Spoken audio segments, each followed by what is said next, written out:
Hi hello welcome to Tejwal. ఈరోజు నాకు చేపల పులుసు తినాలనిపిస్తుంది. యాక్చువల్లీ నాకే కాదు, ఇంట్లో అందరికీ చేపల పులుసు తినాలనిపిస్తుంది.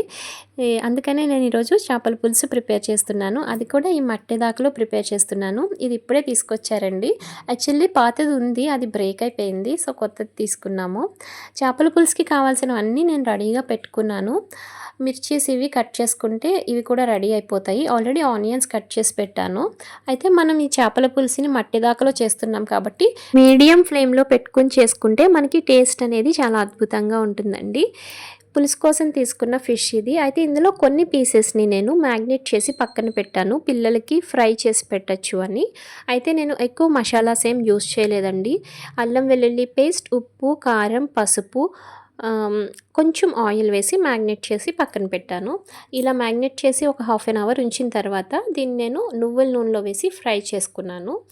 ఫ్రై కూడా చాలా బాగా వచ్చింది. అండ్ పులుసు కూడా రెడీ అయిపోయిందండి. ఇప్పుడు మనం టేస్ట్ చూద్దాం. వేడివేడి అన్నంలో చేపల పులుసు వేసుకుని తింటే చాలా అద్భుతంగా ఉంటుంది కదా. అందులోనూ మనం మట్టి దాకలో చేసాం కాబట్టి టేస్ట్ డెఫినెట్గా చాలా చాలా చాలా చాలా అద్భుతంగా ఉంటుంది. అండ్ నిజంగానే ఈ చేపల పులుసు చాలా బాగా వచ్చింది. టేస్ట్ కూడా చాలా బాగుంది, నిజంగా బాగుంది. మీరు ఎప్పుడైనా మట్టి దాకలో చేసుకుని చేపల పులుసు తిన్నారా?